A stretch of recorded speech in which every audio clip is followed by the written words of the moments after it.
So we progress now when, you know, from there and from the Panthers standing up against police brutality to the Rodney King case, to what happens with Trayvon Martin, and we have police who are empowered to behave in that way, and we have young black men who are empowered to accept that. When you see a cop, you get nervous.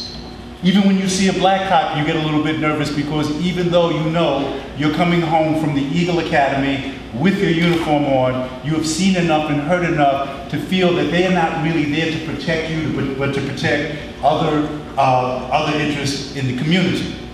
I have a friend who's a doctor who is a practicing physician who got into a disagreement with his neighbors. The cops came, and he said, I'm a doctor, and he says, and I have a stethoscope in my bag, and the cop's reaction, he's in his 50s by the way, was that, that's okay, I have another gun in my car, turn around. I have another friend who's an emergency room physician who's 30 years old, who told a story of driving in Southern California with a friend who was another medical student. He had on his scrubs, his green scrubs, and the cops stopped him. His colleague was in her regular uniform, and the cops stopped him, surrounded the car, and said, "Miss, are you all right?" to this young white woman. So that's the images that we're dealing with, and that is being reinforced by what we see, coming back to media, what we see in the movies and on television of cops doing whatever it takes in order to get the job done. And this is a crisis, because the frontline victims of this, when we have statistics that say that our young black men are more likely to die of violence in the community than they were had they served on the front lines of World War II, we have a crisis of, we have not only a crisis of image, but a crisis of survival in the community. Question to the audience. When you look at Jamal Joseph, do you see an ex-con or a college professor? That deals with what images is. The question is, what are the images in your mind? And now it's your turn to ask our all-star team, our experts, what's on your mind, to express what's on your mind, or ask the question. The mic is open over here. Each of you. And I want to say to our audience from all over New York, I want to thank News Corps for their contribution of sponsoring this event today. News Corp is bigger than Fox, and so that needs to be pointed out. After the lights go down and after this program is over, take time, particularly the Eagles, but all of us, take time to meet somebody else in this room. You're not going to be with the senior vice president of programming for HBO 10 times in your life. Take a minute there. You're not going to be the news director. She's been at CBS, NBC, the flagships, everywhere she goes is Big House. And so you're not going to get a chance to talk to people who make a difference every day. Right now, when they leave here, they're going to make a difference. And the 2 Freedom Fridays, they have life experiences that they can help shine a light on your path. Yes, would you say your name, where you're from, and then say your question? Hello, panel and audience. My name is Vonetta. I'm a resident of, I was born and raised in Harlem and a resident of the South Bronx.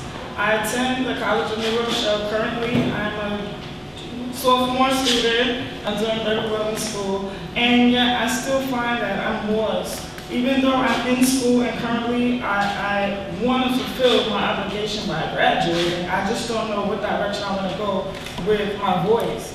As a person of compassion and humanity for everyone, I try to uplift and be positive and smile and, you know, do what it is that I think will help anyone next to me, if I could, just to see them have a better day. But I don't know as far as the future where I'm going to go with this, because I know that media has such an influence on who I am, and who I am to you may not seem the same to the people that are from my community.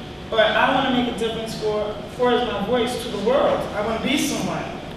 So my question to the panel is, I have no direction where I go. I'm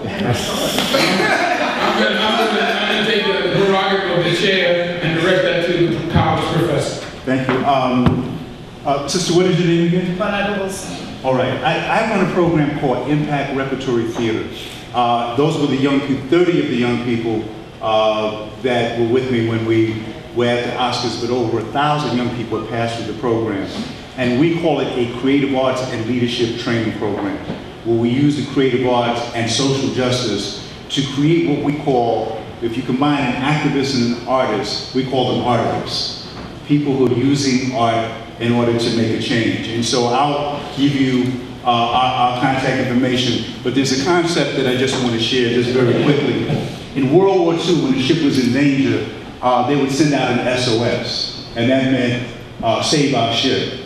At Impact, we have SOS, and it means save ourselves. And the first S stands for safe space. So what everyone needs is a safe space where you're physically safe, but also safe to express your ideas, to say, I want to be a filmmaker, I want to be an actor, I want to be a lawyer, I want to be a broadcaster. Outstanding effort. I do agree with Mr. Ailes on that point, that you have to make an outstanding effort. And service is an important component. Even when you have nothing, you become rich by giving to someone else. So service to our family, friends, and community. So in that spirit of SOS, I'll give you that information and give everybody information about that and other mentoring programs. It's the most important natural resource that we have, our ability to share and to give time. When we can't give money, we should give time. Sometimes that time is even more important than the money. And I'm very concerned because I'm almost 40, and I'm feeling like I want to do it now. Yeah. Now, today. Now's the time. I want to salute your courage. Stand up and say that. We appreciate it. I'm Tashia Simmons. I'm a parent of an Eagle Scholar from the Bronx. And this question is on behalf of a few parents that were at the Parent Association last week. I used to work for the John Jay College of Criminal Justice for the Vice President of Student Development and Dean of Students. I had to refer to them as that. The Dean so-and-so, Vice President so-and-so. So our question is, why is it that in the media, our President, who earned the title of President of the United States of America, is referred to as Mr. Obama? We call President Clinton, Joe Biden, Vice President Biden, President Bush, but yet 3 years into office, he's being referred to as Mr. Obama. What can we do as a community, as a society, to try to change that and allow or have the media give him the respect to be called a title that he has earned? Diane, you know that's your question. Well, I've heard all the other presidents refer to you as Mr. as well, but your point's well taken, and I think that what you can do is just voice your opinion the way you're voicing it now. We get reminders on a daily basis from our viewers, not just of President Obama, but this, you referred to, you pronounced it Houston, it's Houston, you pronounce this, that, you can't, you got this person's name wrong. We're people too, and sometimes we make mistakes, and sometimes we have a different system of how we title people, and there's really no fixed guidebook for this. There's just, experience and also the voices of our viewers. So the best thing that you can do when you feel strongly about something like that is remind us. We exist for you. But I have heard the Mr. title. It's not exclusively for Mr. Obama. I've also heard I've heard presidents referred to as Bush or Clinton or Obama, which to me, it always sounds as though there's a space there that's something missing. It's some formality that has to go in there, but your point's well taken, and I appreciate your... So we're going to fine-tune that by saying this system, and that is, when you hear a particular broadcast, alert 5 or 10 of the parents that you're talking about, and call and say, on this broadcast, on this night, they referred to the President of the United States as other than that, and we prefer, as listeners of your station.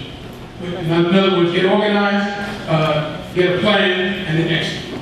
I'm a huge fan of, as Mr. Obama, or just Obama, and I've gone so far as just to edit it, because that's, one of the things, one of the prerogatives I get sitting in the job that I have. Right? But if the person there who's not, the person sitting in that job is not sensitive to it, you'll never get that point of view. So that's one of the reasons why you young kids should, not only want to be in front of the camera, but you also, the positions behind the camera are just as important.